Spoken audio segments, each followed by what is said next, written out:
자, 오늘은 우리 사도행전 19장 1절에서 7절 말씀 우리 한 절씩 우리 교독하도록 하겠습니다. 아볼로가 고린도에 있을 때 바울이 윗지방으로 다녀 에베소에 와서 어떤 제자들을 만나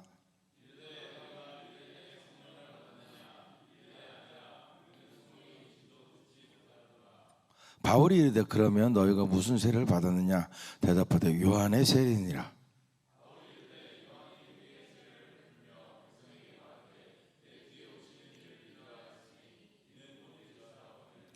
그들이 듣고 주 예수의 이름으로 세례를 받으니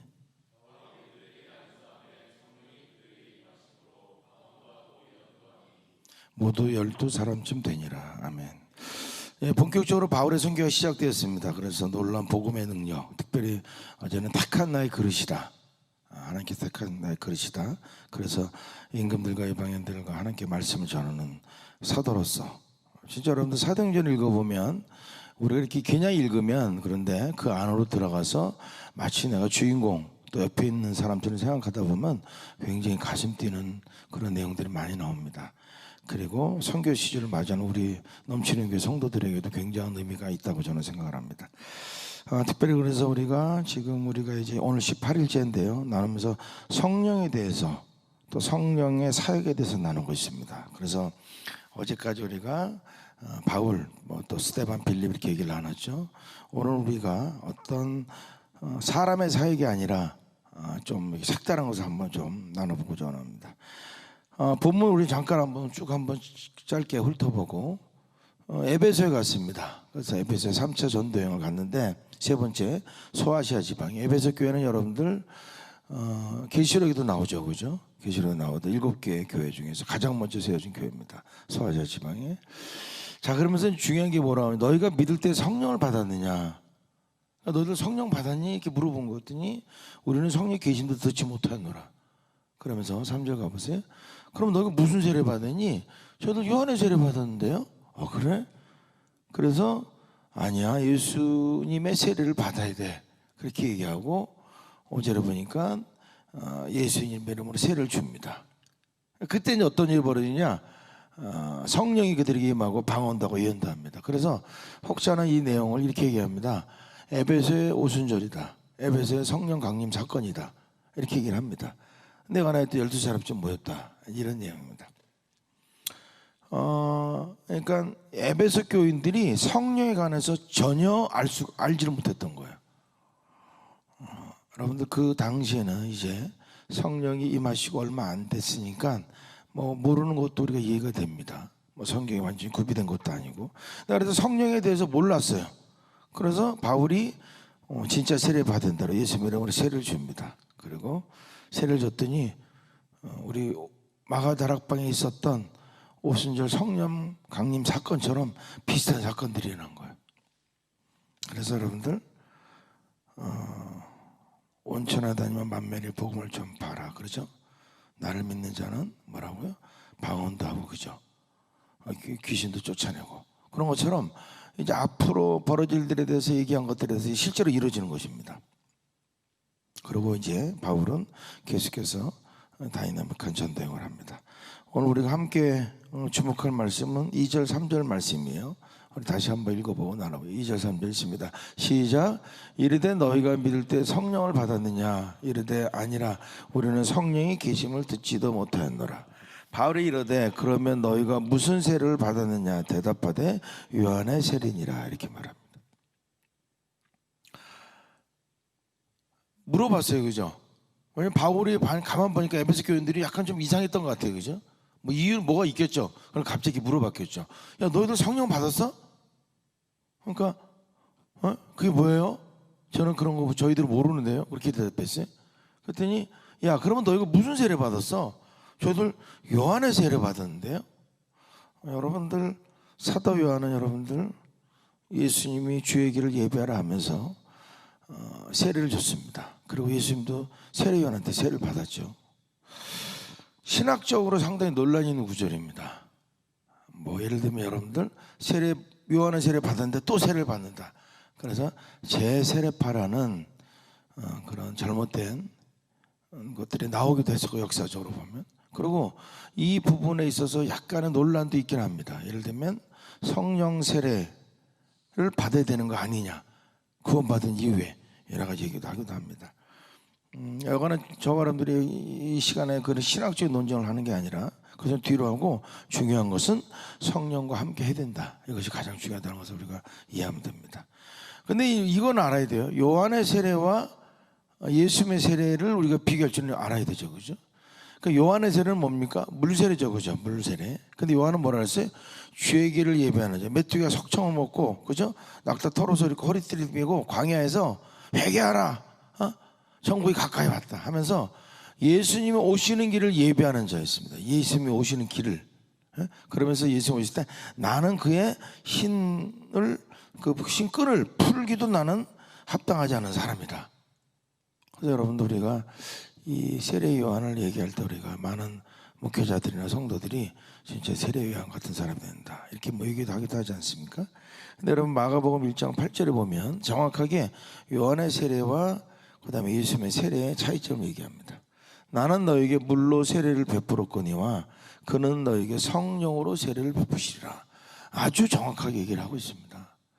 그러니까 여러분들 요한의 세례라는 게 뭡니까? 세례는 여러분들 받으셨죠, 그죠? 우리는 이제 침례를 하는데 침례 물속에 들어갔다. 예수님이 그냥 요한강에 들어갔다 나오신 거죠.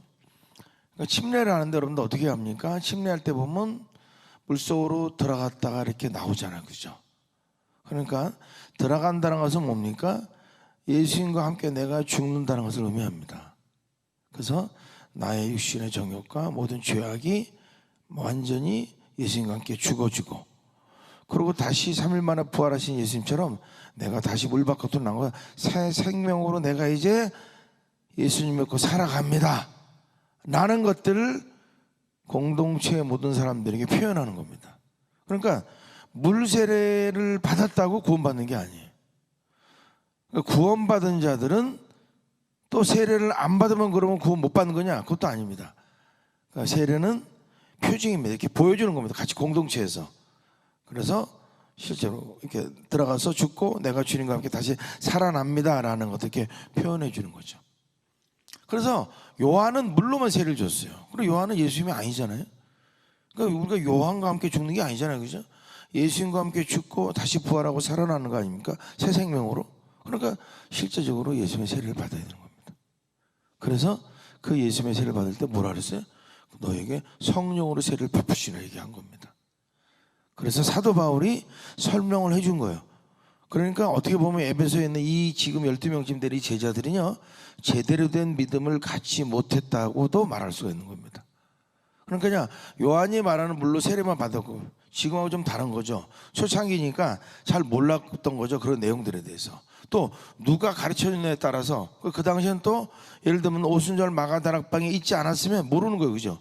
그 사건들을. 그러니까 누가 누구에게 예수님의 얘기를 듣고 어떻게 기독교인이 됐는지 그런 것에 따라서 굉장히 많은 혼란이 있었던 과도교적인 그런 상황이었습니다. 그래서 이렇게 정확하게 바울이 아니다, 그러면 안 된다고, 우리가 예수님과 함께 죽고 살아나는 이 세례를 다시 받아야 된다. 그리고 세례를 줬을 때 하나님께서 그들에게 방언도 하고 이렇게 성령이 임하시는 것을 보여주셨다는 것입니다. 이것을 가지고 또 제세례, 그러니까 세례를 다시 받아야 된다 이렇게 주장하기도 하지만 또 논란이 되는 부분들은 가볍게 논란이 됩니다. 아, 구원받은 사람도 저렇게 세례를 또 받아야, 성령 세례를 받아야 되는구나 이렇게 얘기해야 합니다. 그러나 이제 그런 쪽 의견보다는 지금 제대로 된 구원을 받지 못한 초대교회에 있었던 특수한 상황 속에서 일어났던 일, 그래서 우리가 구원받을 때 성령이 임하실 때 이 내주를 세례라고 표현 똑같은 것으로 보기를 합니다. 그래서 그런 쪽으로 표현하는 사람들은 성령이 처음에 믿을 때 세례가 임하고 그로부터 뭐가 내주가 시작된다 이렇게 표현합니다. 그리고 그 가운데서 성령이 우리를 완전히 사로잡는 어떤 상태들, 그런 것들이 바로 성령 충만이다 이렇게 표현합니다. 어떻게? 예수 믿을 때 성령이 확 임한다는 거죠. 그리고 그 임한 성령이 그때부터 어떻게 해서 내주가 시작된다. 우리 안에 같이 사시는 거죠. 그래서 너희들은 하나님의 성전이라고 말하지 않습니까? 같이 쭉 살면서 성령 충만할 때 우리의 믿음이 확 이렇게 성령 충만하라 사도 바울이 말하는데, 그것이 우리가 24시간 더 계속 지속되는 건 아니지 않습니까? 그런 성령 충만한 사건, 그런 일들, 그것도 어떤 과정이죠. 그런 것들이 있을 때 우리가 보통 볼 때 이제 그런 믿음이 어떤 굉장히 고양되고 우리 인간으로 살 수 없는 일들을 할 수 있는 그런 사건이 이렇게 돼요. 또 다른게 얘기하는 사람은 예수 믿으면 우리가 성령이 우리 안에 오신다. 그런 다음에 성령의 세례를 받아야 된다. 보통 이제 오순절 교단에서 말하는 거죠. 그래서 성령 세례를 받아야 된다. 실제로 여러분들 뒤에 가보면 또 그런 사건들도 또 있습니다. 그래서 성령을 받아야 되고 그 받아야 되는 표징이 바로 방언이다. 그래서 이제 요즘은 많이 좀 이 오순절 교단도 좀 의견이 좀 다르죠. 그래서 방언을 못하면 넌 성령 세례를 못 받은 거야. 무언은 받았지. 네 안에 계죠. 성령이. 그렇지만 성령 세례를 받아야 돼. 그래서 너가 다시 한번 방언도 하고 좀 능력 있는 삶을 살아야 된다. 이렇게 얘기하기도 하고, 아니다. 성령세를 받고 방언을 못한다라도 성령세를 받을 수 있다. 이게 논란이 많은 구절입니다. 그러나 아까도 여러분에게 말씀드린 것처럼 뭐 이게 중요한 게 아니라 이해하면 됩니다. 우리가 그래서 뭐 내주와 세례가 같이 일어나다. 여간 하여튼 성령이 우리 안에 와 계시는구나. 그죠? 이거는 뭐 변함없는 사실입니다. 그러고 안 되면 어떻게 해야? 성령 충만한 삶을 살아야 되겠구나 우리가. 이런 생각을 해야 됩니다. 그래서 여러분, 너희가 믿을 때 성령을 받았느냐? 그죠? 저와 여러분 다 믿었으니까. 그럼 우리가 지금 우리 안에 성령 와 계시니까 우리가 뭘 어떻게 해석해야 됩니까? 너희가 성령과 동행하느냐? 우리 이렇게 생각하면 됩니다. 지금 우리 삶이 우리 안에 와 계신, 그게 내주든 세례든 와 계신 성령님과 함께 동행하면서, 동행하는 게 뭡니까? 이게 바로 성령 충만을 얘기하는 거죠. 여러분, 주님과 동행한다는 거는요, 주님과 내가 함께 주님의 임재를 느끼고 그 주님과 함께 동행한다는 것은, 성령과 함께 있다는 것을 동행한다는 것은 자연스럽게 성령 충만이 이루어지게 되어 있습니다. 그래서 목사님 여러분이 잘 표현하는 게 블랙홀을 표현을 많이 하잖아요. 그죠? 예수님은, 성령님은 블랙홀과 같다. 그래서 빨려 들어간다. 그래서 우리가 성령님은 여러분들 하나님이십니다. 그래서 문을 열어주면요, 내가 들어가서 먹고 마시겠다. 너희들과 함께. 그러니까 내가 그 임재를 생각하고 성령과 동행하기를 원해서 성령님하고 부르는 그런 모든 것들이 뭐가 되는 겁니까? 그게 문을 열어주는 행위가 되는 거예요. 뭐 빼끔히 조금 열어줄 수도 있겠죠. 뭐 활짝 열어줄 수도 있겠고. 그랬을 때 이제 들어오셔서 함께 먹고 마시고. 아니면 여러분들이 성령님을 금방 내어 쫓으실 수도 있고. 뭐 쫓는다는 게 여러분 이상하지만 실제로 그렇습니다. 그래서 가장 여러분들이 슬픈 일이 뭔지 아십니까? 우리 안에 와 계셔서 부회사로 오신 성령님과 전혀 무관한 신앙생활을 하는 사람들. 이게 아주 슬픈 일입니다. 기독교에 어떤 뭔지를, 이런 분들이 많이 하는 행동이 뭘 많이 합니까? 이 일반적인 다른 종교처럼 이렇게 돌을 닦는 종교를 많이, 도 닦듯이 종교를 합니다. 생활을 열심히 가지고 막 물을, 물론 열심히 그렇다는 게 아니라 뭘 하기 위해서 율법적으로 막 애를 쓴다는 거죠. 자기 힘으로 뭔가를 막 하려고, 자기 힘으로 원수를 사랑하려고, 미운 사람을, 분노를 자기 힘으로 억제하려고, 이게 안 되는 거죠. 그래서 우리 선교시, 우리 그때 코로나 바이러스도 있고 한 타임에 제가 여러분들에게 말씀드린 것은, 인간은 이 땅에 살면서 절대 완벽할 수 없습니다. 성화 과정을 걸어갑니다. 그럼에도 불구하고 그 안에서 성령과 우리가 동행함으로 말미암아서 더 하나님의 일을 많이 해나갈 수가 있습니다. 아마 사도 바울이, 여러분에게 사도 바울, 또 스데반, 여러분에게 또 베드로, 이런 얘기를 보여주지 않았습니까? 다 예수 믿기 전에는 진짜 도망갔던 사람들인데 어떻게 이렇게 될 수 있을까? 그게 우리에게 보여주는 거예요. 성령과 동행할 때, 성령 충만할 때 우리가 어떻게 바뀔 수 있는지를. 여러분들, 임재의식을 느끼는 것은 충만으로 들어가는 시작입니다. 그래서 여러분들이 끊임없이 성령을 잡고 부르고 그분과 동행하고 할 때, 그런 임재를 늘 느끼고 또 추구하며 살아갈 때 문을 열어드리는 거고, 성령 충만의 시작이 되는 겁니다. 여러분, 계속해서 그러니까 하나님 우리에게, 우리 안에 넣어주신 것은 너희들은 성령 충만하게 살아라 라고 이렇게 해주신 겁니다.